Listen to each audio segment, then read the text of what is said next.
ഒരു cinema കഥയേക്കാൾ നാടകീയവും ഭീതിജനകവുമാണ് Jeffrey Epstein എന്ന ശതകോടീശ്വരന്റെ ജീവിതം. ഒരു സാധാരണ ഗണിതശാസ്ത്ര അധ്യാപകനായി ഔദ്യോഗിക ജീവിതം ആരംഭിച്ച് വാൾ സ്ട്രീറ്റിലെ തന്ത്രശാലിയായ നിക്ഷേപകനായി വളർന്ന് ഒടുവിൽ ലോകത്തെ ഏറ്റവും വലിയ ലൈംഗിക കുറ്റവാളിയായി മുദ്ര കുത്തപ്പെട്ട് ജയിലറയ്ക്കുള്ളിൽ ദുരൂഹ സാഹചര്യത്തിൽ മരിച്ചു വീണ ഒരാൾ. ലോകത്തെ പ്രമുഖ രാഷ്ട്രീയക്കാർ, ബിസിനസ് ഭീമന്മാർ, രാജകുടുംബാംഗങ്ങൾ, സെലിബ്രിറ്റികൾ എന്നിവർക്കായി എപ്സ്റ്റീൻ ഒരുക്കിയ ആഡംബര ലോകം വാസ്തവത്തിൽ പ്രായപൂർത്തിയാകാത്ത പെൺകുട്ടികളുടെ കണ്ണീരിന് മേൽ പണിതതായിരുന്നു. ലോകത്തെ ഏറ്റവും സ്വാധീനമുള്ള വ്യക്തികളുടെ ചങ്ങാതിയായും ശതകോടീശ്വരനായ വ്യവസായിയായും അറിയപ്പെട്ടിരുന്ന ജെഫ്രി എപ്സ്റ്റീന്റെ പതനം ഒരു സിനിമാ കഥയേക്കാൾ നാടകീയമാണ്. അമേരിക്കൻ രാഷ്ട്രീയത്തിലെയും ബിസിനസ് ലോകത്തെയും ഉന്നതർക്ക് ലൈംഗിക സുഖസൗകര്യങ്ങൾ ഒരുക്കുന്നതിനായി പ്രായപൂർത്തിയാകാത്ത പെൺകുട്ടികളെ ആഗോളതലത്തിൽ കടത്തിയ ഒരു വൻ മാഫിയയുടെ തലവനായിരുന്നു അയാൾ. അയാളുടെ മരണം പല രഹസ്യങ്ങളും കുഴിച്ചുമൂടിയെന്ന് കരുതിയെങ്കിലും എപ്സ്റ്റീൻ ഫയലുകൾ എന്നറിയപ്പെടുന്ന രേഖകൾ പുറത്തു വന്നതോടെ ലോകം വീണ്ടും ഞെട്ടിയിരിക്കുകയാണ്. ആരായിരുന്നു ജെഫ്രി എപ്സ്റ്റീൻ? ഒരു സാധാരണ കുടുംബത്തിൽ ജനിച്ച ജെഫ്രി എപ്സ്റ്റീൻ എങ്ങനെയാണ് അമേരിക്കയിലെ ഏറ്റവും ഉയർന്ന സാമ്പത്തിക രാഷ്ട്രീയ തലങ്ങളിലേക്ക് വളർന്നതെന്നത് ഇന്നും വിസ്മയകരമാണ്. മാത്തമാറ്റിക്സ് അധ്യാപകനായി ഔദ്യോഗിക ജീവിതം തുടങ്ങിയ അദ്ദേഹം പിന്നീട് ഇൻവെസ്റ്റ്മെന്റ് ബാങ്കിലേക്ക് തിരിയുകയായിരുന്നു. ചുരുങ്ങിയ കാലം കൊണ്ട് ശതകോടീശ്വരനായി മാറിയ അദ്ദേഹം ന്യൂയോർക്കിലെ ആഡംബര ബംഗ്ലാവുകളും കരീബിയൻ കടലിലെ സ്വകാര്യ ദ്വീപും സ്വന്തമാക്കി. ഒരു സ്വകാര്യ ദ്വീപായിരുന്നു എപ്സ്റ്റീന്റെ സമാന്തര സാമ്രാജ്യം. ലോകത്തെ അതിസമ്പന്നർക്കും ഭരണാധികാരികൾക്കും വേണ്ടി അദ്ദേഹം ഇവിടെ വിരുന്നുകൾ ഒരുക്കി. എന്നാൽ ആ വിരുന്നുകളുടെ മറവിൽ നടന്നിരുന്നത് മനുഷ്യ മനസാക്ഷിയെ മരവിപ്പിക്കുന്ന ക്രൂരതകളായിരുന്നു. എപ്സ്റ്റീന്റെ പ്രധാന ക്രൂരകൃത്യം സെക്സ് ട്രാഫിക് അഥവാ ലൈംഗിക അടിമത്തത്തിനായി പെൺകുട്ടികളെ കടത്തുക എന്നതായിരുന്നു. ആഗോളതലത്തിൽ ഒരു വലിയ ശൃംഖല തന്നെ അയാൾ ഇതിനായി നിർമ്മിച്ചു. പാവപ്പെട്ട കുടുംബങ്ങളിൽ നിന്നുള്ളവരും മോഡലിംഗ് മോഹങ്ങളുമായി എത്തിയവരുമായ പ്രായപൂർത്തിയാകാത്ത പെൺകുട്ടികളെയാണ് എപ്സ്റ്റീൻ ലക്ഷ്യമിട്ടത്.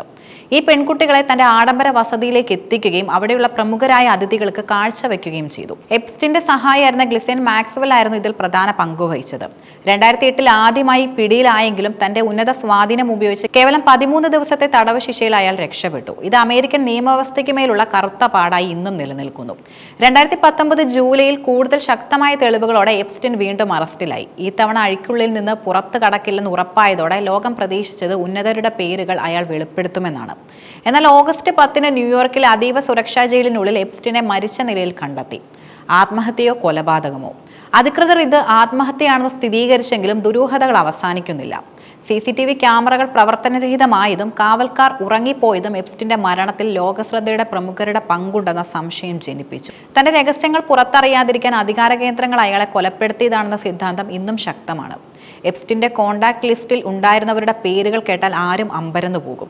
അദ്ദേഹത്തിന്റെ സ്വകാര്യ വിമാനത്തിലും പാർട്ടികളിലും പങ്കെടുത്ത പ്രമുഖരിൽ ഈ പേരുകളും ഉൾപ്പെടുന്നു. രാഷ്ട്രീയ നേതാക്കൾ എന്നത് മുൻ അമേരിക്കൻ പ്രസിഡന്റായ ബിൽ ക്ലിന്റണും ഇപ്പോഴത്തെ പ്രസിഡന്റ് ഡൊണാൾഡ് ട്രംപും. രാജകുടുംബാംഗങ്ങൾ ബ്രിട്ടനിലെ ആൻഡ്രൂ രാജകുമാരൻ. ഇദ്ദേഹത്തിനെതിരെ പീഡനാരോപണം ഉയർന്നതിനെ തുടർന്ന് രാജകീയ പദവികളും നഷ്ടമായി. സെലിബ്രിറ്റികളായ മൈക്കിൾ ജാക്സൺ, നടൻ അലക്സ് ബാൾഡ്വിൻ, മാന്ത്രികൻ ഡേവിഡ് കോപ്പർഫീൽഡ്, വ്യവസായികളായ ബിൽ ഗേറ്റ്സ്, ഹാർവി വെയിൻസ്റ്റൈൻ ഈ പേരുകൾ പട്ടികയിൽ ഉണ്ടെന്നത് അവർ കുറ്റകൃത്യത്തിൽ പങ്കാളികളാണെന്നതിന്റെ തെളിവുകളല്ലെങ്കിലും എപ്സ്റ്റീൻ എന്ന കുറ്റവാളിയുമായി ഇവരുടെ അടുത്ത ബന്ധം വലിയ ചോദ്യചിഹ്നങ്ങൾ ഉയർത്തുന്നു. എന്താണ് എപ്സ്റ്റീൻ ഫയലുകൾ? എപ്സ്റ്റീന്റെ മരണത്തിന് ശേഷം വർഷങ്ങൾ നീണ്ട നിയമ പോരാട്ടങ്ങൾക്കൊടുവിലാണ് US കോടതി ഈ രേഖകൾ പുറത്തുവിടാൻ ഉത്തരവിട്ടത്. ഡൊണാൾഡ് ട്രംപ് വീണ്ടും അധികാരത്തിൽ എത്തിയതോടെ ഈ ഫയലുകൾ പരസ്യപ്പെടുത്താനുള്ള നീക്കത്തിന് വേഗത കൂടി. 3 ദശലക്ഷത്തിലധികം പേജുകൾ വരുന്ന രേഖകളാണിവ. ഇതിൽ 2 ലക്ഷത്തോളം ചിത്രങ്ങൾ, 2000-ത്തിലധികം വീഡിയോകൾ, സ്വകാര്യ ഡയറികൾ, കോൾ റെക്കോർഡുകൾ എന്നിവ ഉൾപ്പെടുന്നു. പ്രമുഖർ എപ്സ്റ്റീന്റെ ദ്വീപിൽ എത്തിയതിന്റെ തെളിവുകൾ, അവിടുത്തെ പെൺകുട്ടികളുമായി നടത്തിയ സംഭാഷണങ്ങൾ എന്നിവ ഈ ഫയലിൽ ഉണ്ടെന്ന് പറയപ്പെടുന്നു. പല പേരുകളും കോഡ് ഭാഷയിലാണ് രേഖപ്പെടുത്തിയിരിക്കുന്നത്. എപ്സ്റ്റീൻ ഫയലുകൾ പുറത്തു വന്നപ്പോൾ ഇന്ത്യയിൽ ചർച്ചയായത് പ്രധാനമന്ത്രി നരേന്ദ്രമോദിയെക്കുറിച്ചുള്ള പരാമർശമാണ്. എപ്സ്റ്റീൻ മോദിയെ ഇസ്രയേൽ സന്ദർശിക്കാൻ ഉപദേശിച്ചു എന്ന രീതിയിലുള്ള വിവരങ്ങൾ രേഖകളിൽ ഉണ്ടെന്നാണ് റിപ്പോർട്ടുകളിൽ സൂചിപ്പിക്കുന്നത്. ഇത് മോദിക്ക് എപ്സ്റ്റീനുമായി നേരിട്ട് ബന്ധമുണ്ടെന്നല്ല അർത്ഥമാക്കുന്നത്.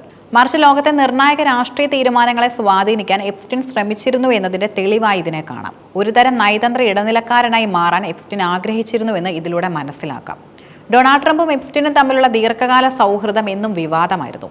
പാർട്ടികളിൽ ഇവർ ഒന്നിച്ചുള്ള ചിത്രങ്ങൾ സോഷ്യൽ മീഡിയയിൽ വ്യാപകമായി പ്രചരിക്കുന്നുണ്ട്. എപ്സ്റ്റീനെ തനിക്ക് അറിയാമായിരുന്നുവെന്നും എന്നാൽ പിന്നീട് അദ്ദേഹവുമായി പിണങ്ങിയെന്നുമാണ് ട്രംപിന്റെ ഔദ്യോഗിക വിശദീകരണം. ഫയലുകൾ പുറത്തുവിടുന്നതിലൂടെ തന്റെ പേര് കളങ്കമില്ലാത്തതാണെന്ന് തെളിയിക്കാനാണ് ട്രംപ് ശ്രമിക്കുന്നത്.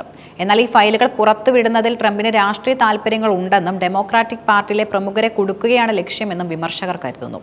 എപ്സ്റ്റീൻ കേസിലെ ഏറ്റവും പ്രധാനപ്പെട്ട ഭാഗം പീഡനത്തിനിരയായ പെൺകുട്ടികളുടെ നീതിയാണ്. വെർജീനിയ ജൂഫ്രി ഉൾപ്പെടെയുള്ള ഇരകൾ ലോകത്തെ പ്രബലരായ പുരുഷന്മാർക്കെതിരെ കോടതിയിൽ പോരാടിയത് വലിയ ധൈര്യത്തോടെയാണ്.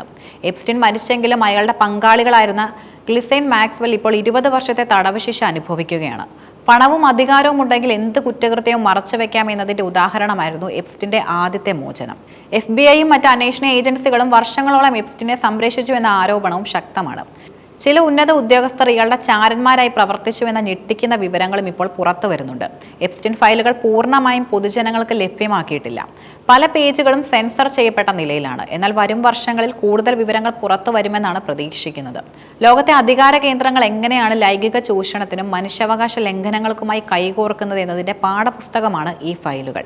ഇരകൾക്ക് നീതി ലഭിക്കണമെങ്കിൽ എപ്സ്റ്റീന്റെ ദ്വീപിൽ അതിഥികളായി എത്തിയ ഓരോ പ്രമുഖനും വിചാരണ ചെയ്യപ്പെടേണ്ടതുണ്ട്. ജെഫ്രി എപ്സ്റ്റീൻ എന്ന വ്യക്തിയുടെ മരണം ഒരു ക്രിമിനൽ നെറ്റ്വർക്കിന്റെ അന്ത്യമല്ല. അത് അധികാരത്തിന്റെ അധോലോകത്തെക്കുറിച്ചുള്ള ലോകത്തിന്റെ കണ്ണു തുറപ്പിക്കൽ മാത്രമാണ്.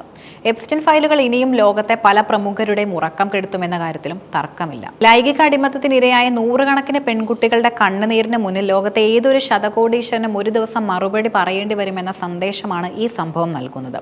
സത്യം എത്ര ആഴത്തിൽ കുഴിച്ചു മൂടിയാലും ഒരു ദിവസം അത് പുറത്തു വരിക തന്നെ ചെയ്യും.